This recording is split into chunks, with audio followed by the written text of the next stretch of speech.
دوستوں کو سلام۔ عرب سائنسدان فلاسفر ابو یوسف الکندی کے بارے میں بات کریں گے۔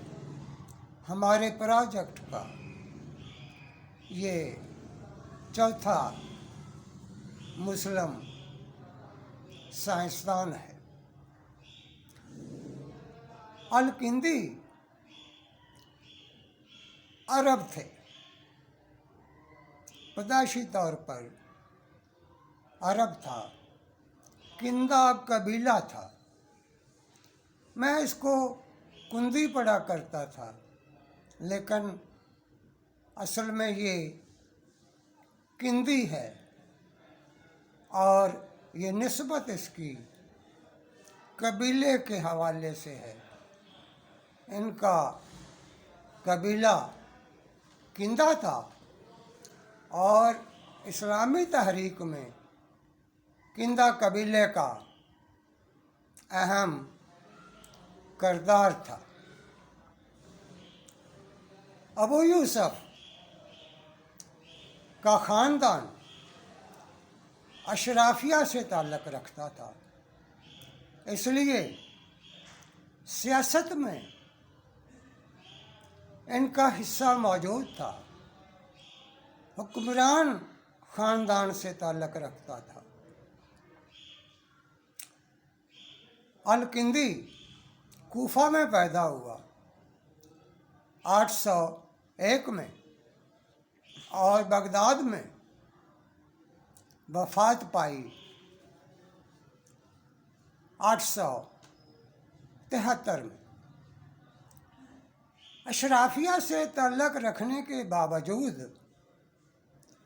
الکندی کی دلچسپی سائنس میں تھی، فلسفی میں تھی، علم میں تھی۔ ہماری اشرافیہ کے بچے دلچسپی رکھتے ہیں کرپشن میں آگے بڑھتے ہیں۔ آپ دیکھ لیں، اشرافیہ کی تعلیم کرپشن میں، اور ساری دلچسپیاں بھی کرپشن میں۔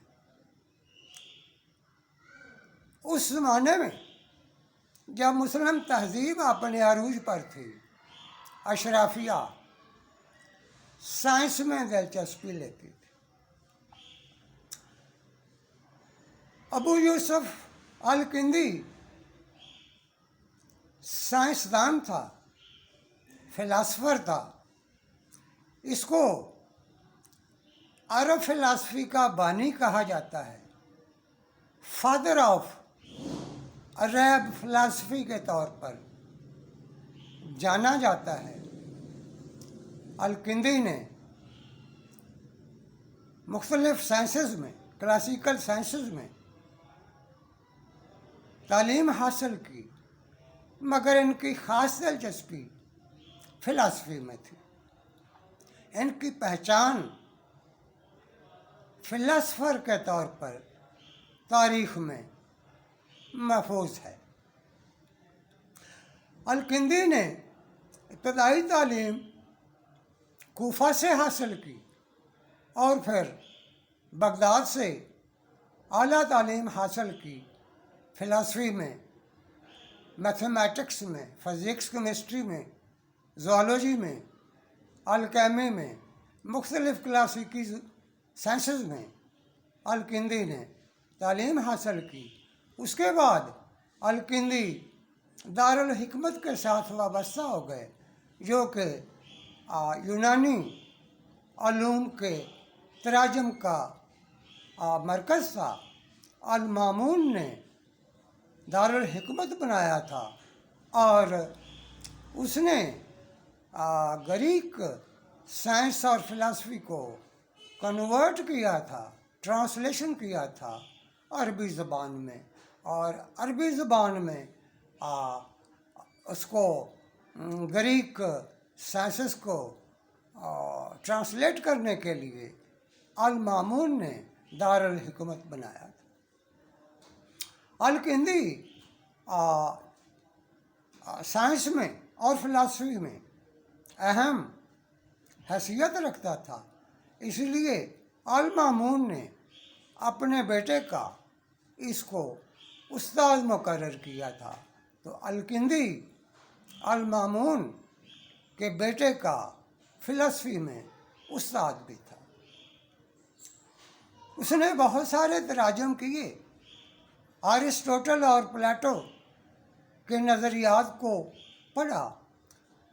الکندی کا بڑا کام انٹیگریشن تھا۔ اس نے یونانی علوم کو ٹرانسلیٹ کیا اور ان کو سمجھا، اور اس کی بنیاد پر عرب سائنسدانوں میں سائنس کی ترقی کی صلاحیت پیدا ہو۔ الکندی نے 200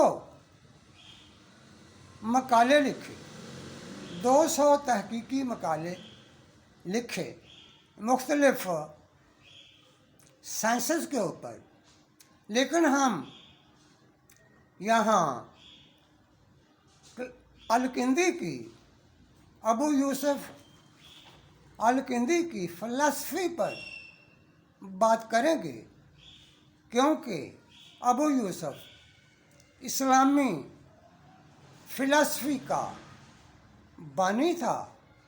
اس نے فلسفی میں لاجک یعنی عقلی تحریک پیدا کی۔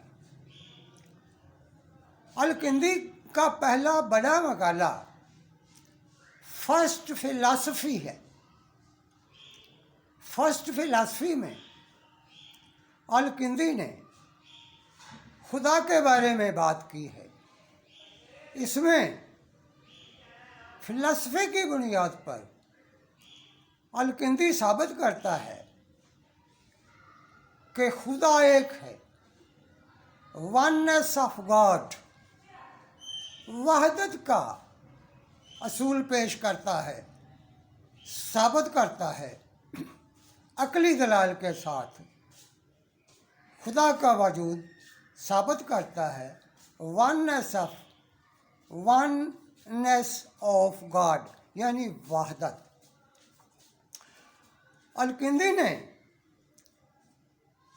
کریشن کے بارے میں کہا، اسلامی نقطہ نظر پیش کیا کہ کائنات کی تخلیق، انسان، حیوانات اور تمام تخلیق جو ہے اس کی فائنل کاز گاڈ ہے۔ الکندی نے فلسفی میں گاڈ کے وجود کو ثابت کیا اور اسپیشل کریشن کا نظریہ ثابت کیا۔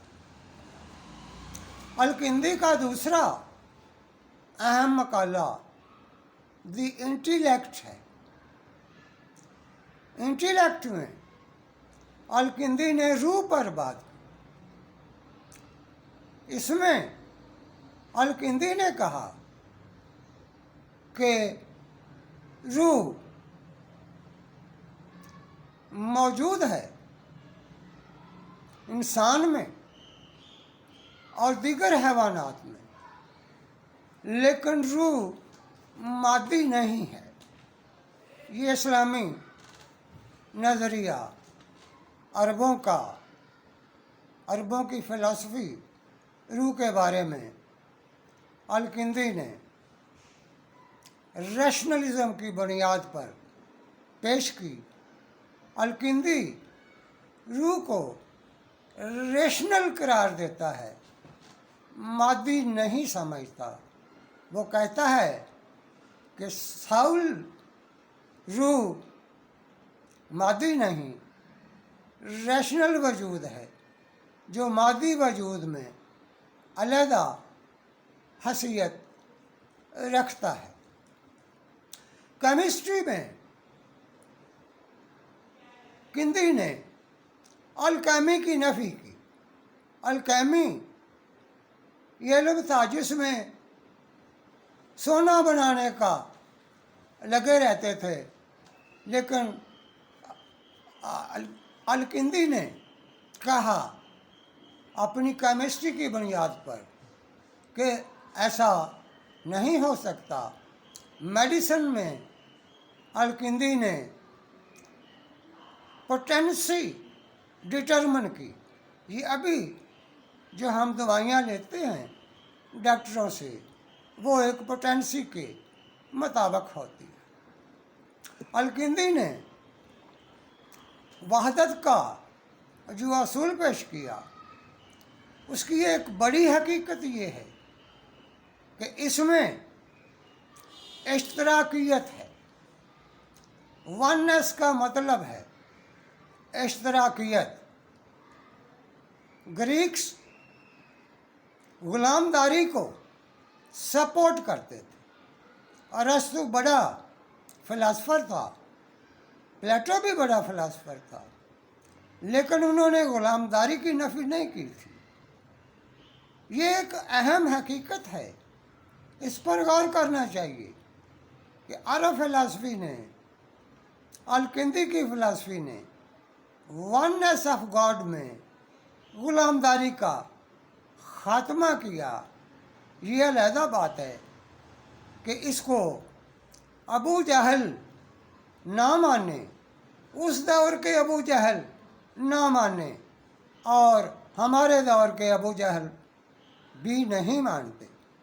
آخری ایام الکندی کے اچھے نہیں تھے۔ ان اصولوں کی بنیاد پر، فلسفے کی بنیاد پر اور ریشنلزم کی بنیاد پر الکندی کو قید کر دیا گیا تھا، اور وہ قید تنہائی میں مر گیا تھا۔ خدا